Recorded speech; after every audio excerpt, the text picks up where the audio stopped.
What's going on, guys? Ryan with Jedha Patrol back with another video. Today we're going to be unboxing DX18, Darth Maul from Solo, a Star Wars story.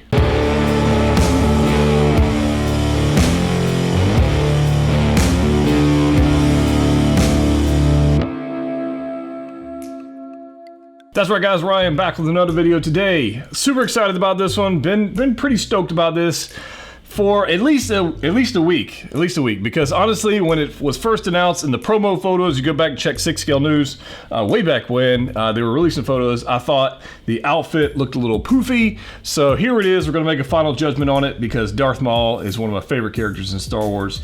I do have the DX17, the previous one from the Phantom Menace with the speeder bike and the whole thing. And to be quite honest with you, I never, ever displayed the speeder bike. It's just, I don't know. I got it because I got it. But this right here, another DX series, and let's see what all it comes with. So let's take a look at the box. Here we go, guys. Super excited to do this thing. DX18 Darth Maul. Some box art, which is actually kind of nice. We are going to get, this is just a basic slipcover. There's really nothing exciting. If you've seen a Star Wars Hot Toys box, you've seen this. It's nothing, there's really nothing exciting until, look at this. Boom, check out that box art. Look at this. This is flipping beautiful. Man, that's Ray Park, man. Awesome. Check this out. DX18, Darth Maul right there. Look at this. Look at the gloss. The DX box treatments are, they really ought to do a DX box treatment on every figure, honestly, for the price that we pay for these things. Hot Toys, listen up. But there's the side of this thing. And we got a nice little Disney logo. I don't remember the last figure. We had like a giant Disney logo at the bottom. That's kind of weird. Here we go, guys. Mine's got a little bit of a thing right there, but well, who cares, whatever. But there's that. Love this box art, and if you guys want to see it in the light, there it goes. But I mean, look, this DX Movie Masterpiece series, the texture on this thing is very, very nice. So I think it just slides out. Let's see here if I can do this. It should just box just like that, I think. Yeah, okay. All right. Okay. Whoop, whoop, I lost something. Yeah. Okay, is that upside down? No, I got it right set up. Okay, so we do have, this is interesting. I just opened this thing. We do have the Crimson Dawn keychain. Now, this is a weird addition, but DX items or DX figures typically come with all kinds of crazy stuff like this. I remember the last DX figure I had was Johnny Depp, Pirates of the Caribbean. That was a pretty cool one, obviously other than the other Maul. Keychain, really not going to do anything with that. Every time I think of this, Crimson Dawn, I want to say Crimson Tide because I just really like that movie. So you guys out there, roll Tide. But that's pretty cool. So let's get that off of there. And then here we go. Look, I've got more. Look at this. It's harsh. Maybe he already got in a battle with Obi-Wan or somebody. So that's kind of crazy. But there he is. Darth Maul head sculpt features authentic likeness of Darth Maul. Separate rolling eyeballs, detailed paint application. So there we go. Here we go. This is what I'm talking about. This is the presentation every $300 figure ought to come with. But there we go. Here's all our accessories. We got the figure himself. We got a bunch of hands. This is telling us to read the user guide. We've got a bunch of accessories. And let's see if we can't get the figure out. Should have it. Yeah, there we go. All that's going to come out. And then we've got, looks like that giant display stand. Man, those things are so big. Let's get this piece out of here. I love that sound, right? I'm running out of space for all these freaking stands. All right, so I tell you what, let's just go ahead and see what in the world it comes with. We're gonna put you to the side for right now, and let's check out everything we got in these boxes. Now that we've got everything out of the box, it actually comes with a good amount of stuff. I'm kind of impressed. The one thing I want to get this out of the way, this base is too flippin' large. This is insane. This is ridiculous. Just to give you guys a comparison, here is the base, the stand that comes with the, in fact, let me take this off to make it easier for you guys to see. But this is the stand that comes with the Mandalorian.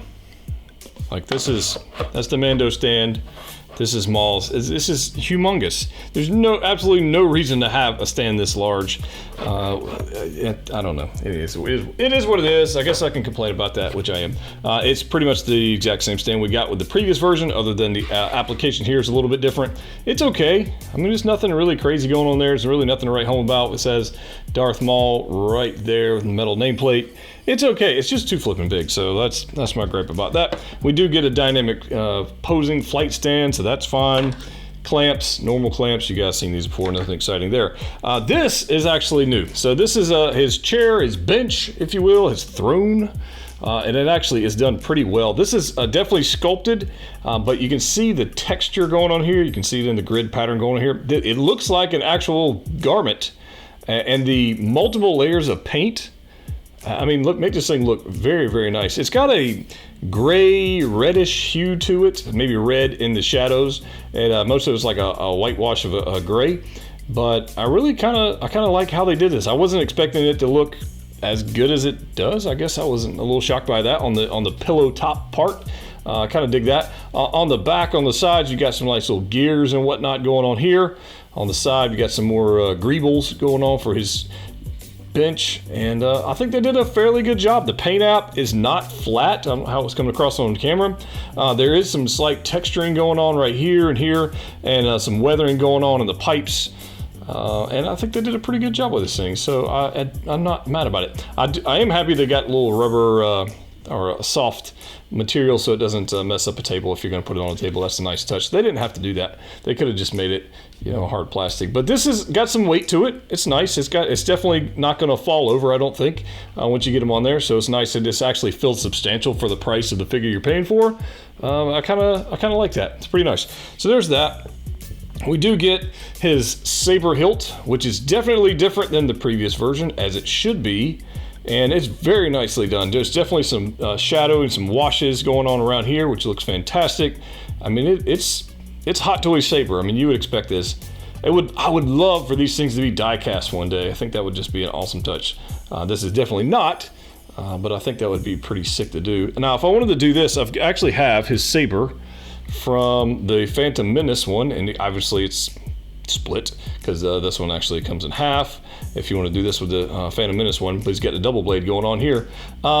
This is pretty cool. I mean, this takes up a ton of room. When you go put the double blades on this one, it's going to take up a lot less room than this thing because of this, just the overall, I don't know, it's just huge. It's one of those things. But I like both. I don't have a preference. You guys can let me know what your favorite Darth Maul saber is. In fact, let me know in the comment section down below what your favorite saber in general. Just in the Star Wars universe, what's your favorite saber? I like that one quite a bit. We do have the normal lit up blades, and we have these action motion blur blades. I said motion blur blades, where it's got the slight fade gradation going from right to left or left to right, depending on how you got them holding. And those are pretty nice, so I'm glad to get those. We get some odd things. So we're going to get a hologram of Darth Maul himself on his bench. I don't know why. Again, this is another one like the previous version of the Mandalorian we got, the deluxe Beskar Mando we unboxed the other day, got the hologram of his armor from the armory. I don't know why we got that, where we display it. I don't have a clue where you display this. I mean, if we're going to get a Kira figure, which we surely are not going to get one, I don't understand it. It's a weird accessory, but I mean, it's well done. I'm not mad about it. I just think it's never going to leave the box. Maybe on your desk at work, maybe you just collect holograms, and you can have a conversation piece. Maybe that's what it's for. I don't know. But there's that, and then we actually have something that makes sense. We have Kira. So this one's pretty nicely done too. It's tiny. This is not something I would display. It's okay. I don't know. This doesn't impress me all that much. We do have the swap out saber arm. I never ever use these. They're a pain to deal with, but if you want to, you can put batteries in there, light up saber or whatever. I don't care about that too much. We do have his Crimson Dawn necklace, which is a weird piece altogether. I mean, I'm sure it's accurate to the film. It's just a weird design, but that's Star Wars for you, right? So, I mean, I guess overall the accessories are not all that exciting, except for maybe the saber hilt and the bench.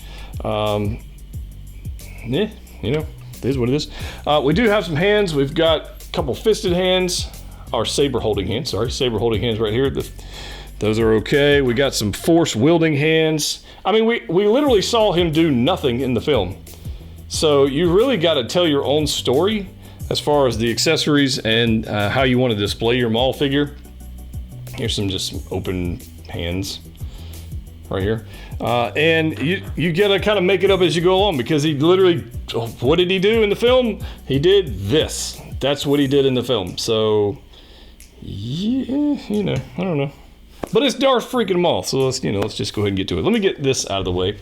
That might be a little distracting. Get you guys out of the way and get you out. Let's take a look at the actual figure. I'm actually way more excited about this than I was any of that. So let's go ahead and get into it. So I do have him here, and the one thing I was worried about, and again, photos sometimes will trick you. I thought all this stuff right here would be super baggy, super poofy, and just would look out of scale. And I can honestly say it definitely does not look out of scale. This actually looks way, way, way better in person than I thought it was going to look. I'm actually quite impressed with just the tailoring going on here. The materials they use, I think they nailed it. And so I'm just impressed by the overall appearance of this figure. So we'll take a look at the portrait in a little bit. For right now, we'll take the portrait off because I don't want to stab myself with all those hands. But let's look at this out. That's going to look kind of weird now. Here's your review of a headless Darth Maul. Anyways, the material here has definitely got some, it's like a satin material. It's got some shine to it. You can see the light bouncing off of this thing. He does have a painted underbody, which is nice. That's kind of cool. We got his belt garment here. This is definitely a pleather-like material. You can see it catching the light right there. I think they did a really good job. I really like this design touch. I know this is obviously based on the film, but I like this little checkerboard pattern they've got going on down that sleeve to give it some more depth, right? Because if it was all this material, it would be boring, I guess. I really like this to break up those lines, and if you're going to have him pose, you can actually see how those lines are going. Here's his hood. Clearly he can be able to put the hood over his missing head right here, so that's not going to be a problem. There is, let's see here, is there a wire in here? It doesn't feel like there is. If there's a wire in here, I guess there is. It's a very small, thin wire from what that is. It's definitely not like anything we've seen on some other things. That's definitely, that's definitely a thin wire. It's okay. But the gloves, here's one thing you're definitely gonna have a problem with, and I've had a problem with my Phantom Menace Maul. One thing I definitely don't like about this figure just right off the bat is I had to take the hands off to get the little plastic parts off. And when you take the hands off, let me go ahead and do this for you guys. Underneath the gauntlets, all right, so he's got a couple parts here. This gauntlet comes right on off, okay? And it's got, if you see inside this piece right here, watch how it interacts with the peg. It barely comes out of there. So putting the hands on and getting them to stick sucks.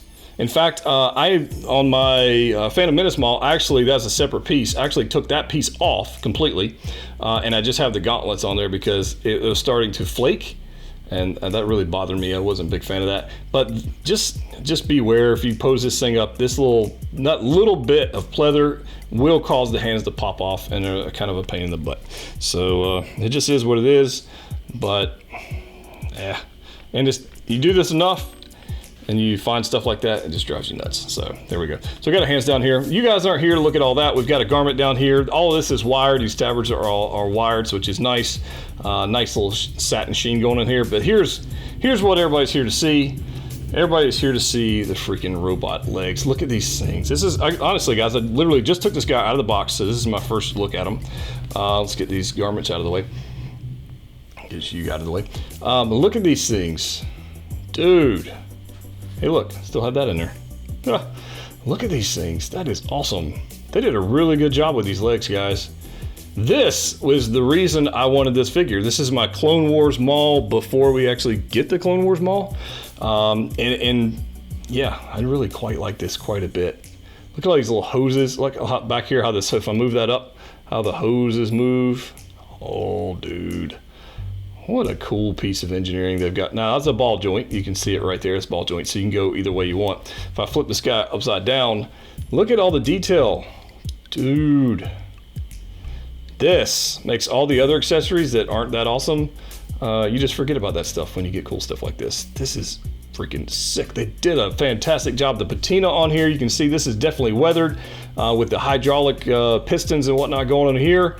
You've got some dark shading gray paint going on back here, some copper, some bronze colors going on down there. Some different bronze and silvers going on here with the different segmented hoses. A ratchet joint right here, a little circular deal. And if I move this up some more, look at all the weathering we're getting on here. Dude, and it's definitely different weathering that's on this side, so that's different. That's nice. I like that quite a bit. Looking down on it, look at the feet.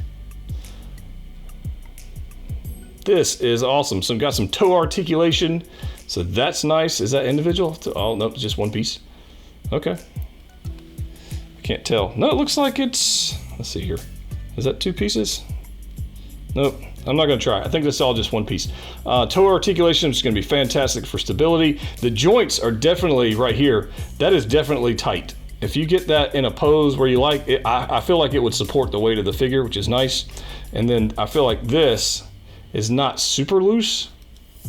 So I think that's gonna be okay too. I think that ball joint's just fine. Look at how those wires move, guys. That is freaking awesome. Whew, I'm excited about that. The posing's gonna be so much fun with this thing. All right.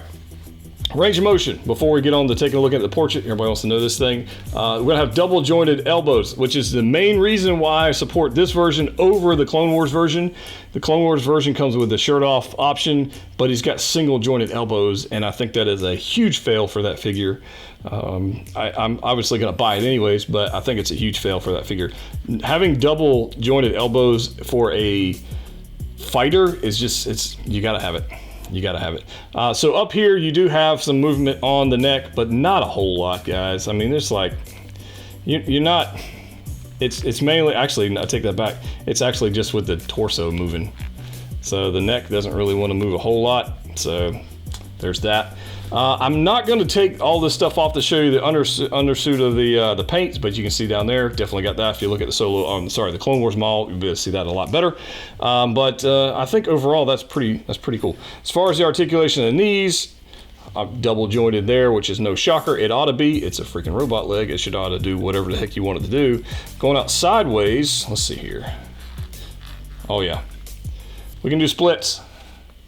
We're doing splits. Just about, so no issues there. That's going to be just fine. Going forward, going forward's not the best. Going backwards is, we'll see. When we actually get to posing this figure, I guess we'll have a better idea of what the heck it'll do. But that's not terrible. It's not terrible at all. One of the things I don't like about, actually, this reminds me a lot of the Kylo Ren figure I have that has all these little extra bits and bobs and stuff. There's so many pieces, and if you want to pose this thing properly, you've got to literally style every single flap, and it is just it's a task. But that's, that's part of the deal.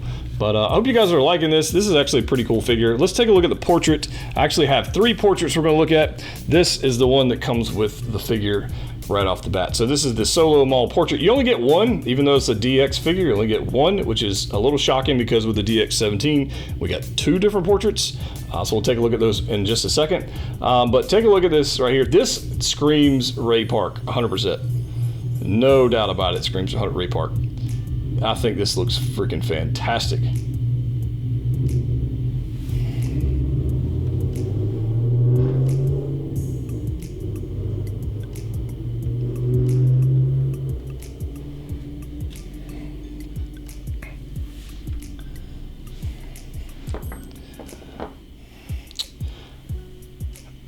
Taking a look at the first portrait. Nope. Taking a look at the portrait we've got here. This is a magnetic portrait, just like we saw in the previous figures. We'll take a look at in comparison those here in just a minute. But this portrait looks so much more like Ray Park in person than the other ones. That's where I'm getting the vibe for it. You guys can let me know down below when we do the comparison here in just a second. But I love that these spikes here are definitely more aged. He's definitely got some years under his belt, and you can see how they are thicker, and these are sharp, guys. Don't hurt yourself with these. Big fan of these things. I just think they nailed it. I think the paint apps are crisper on this one. and maybe it's the more vibrant red is what I'm kind of comparing, but the paint apps seem more crisp on this one versus the other ones. We do have his signature earring right here for Ray Park, and everything right here is just awesome. So let's take a look at this other portrait. This is going to be the Phantom Menace Maul. Here's the Solo Maul. You can see the definite difference in color. This is a more vibrant red, maybe a little bit more orangey, maybe. But you can see that right there. I think the portraits, the sculpt on this one's thinner, more slender, if you will, than this guy. I don't think this is bad at all. Like, I'm a big fan of this portrait, but I think this one more accurately represents Ray Park.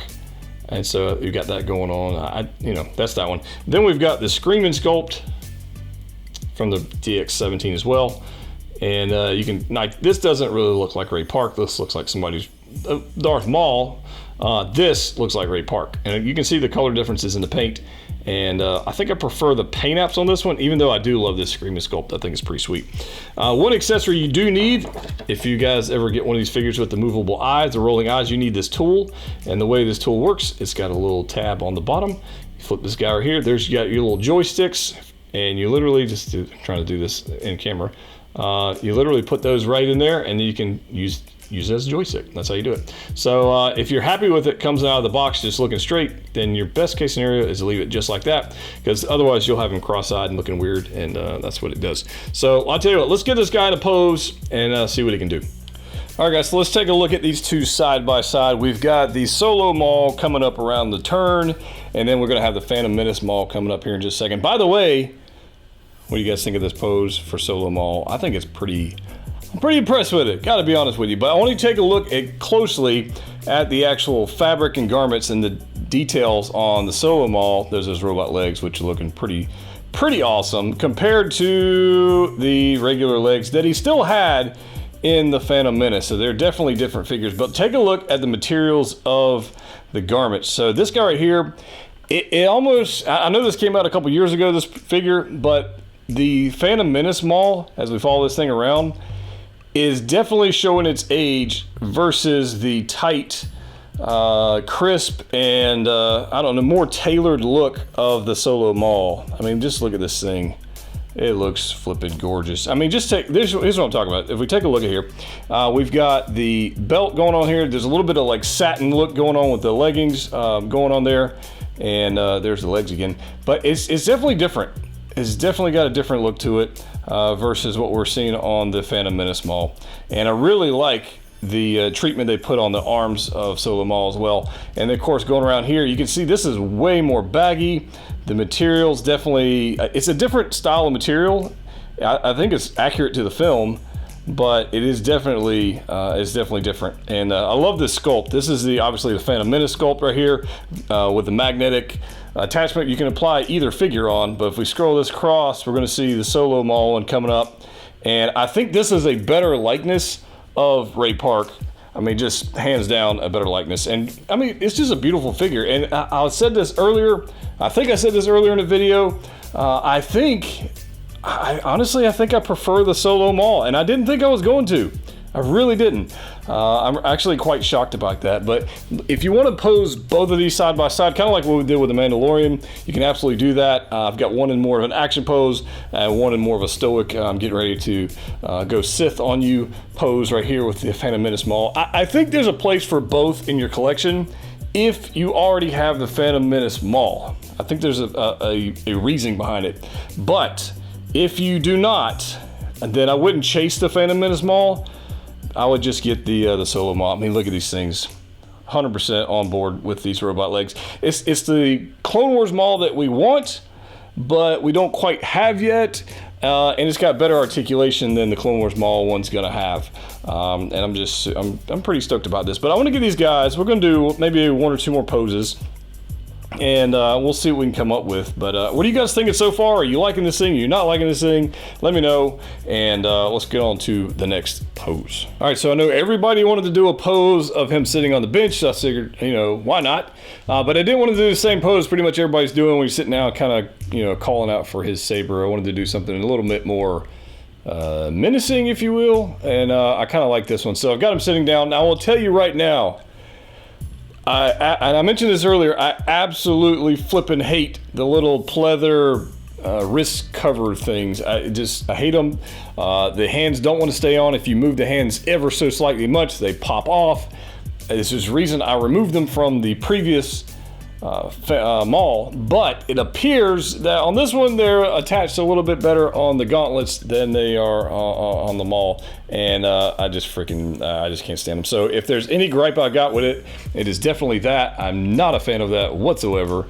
But let's take a look at this portrait kind of coming around again. I did have the eyes moved around. You want to make sure, and I don't claim to be an expert, you want to make sure the eyes are looking in a direction that makes sense. So I've got him kind of looking up and to his right. I've got him got one hand sitting right there, and then I've got his other hand at the ready with the saber, but not quite fully extended just yet. But there we go, guys. I want to zoom in on this saber because I think it's worth noting that this was obviously quite a bit different than the Phantom Menace small saber, but it is beautiful. As the metallic paint looks fantastic, the guard, everything about it looks great. The one thing you're going to notice if I zoom this thing out again is the garment on the back is pretty long.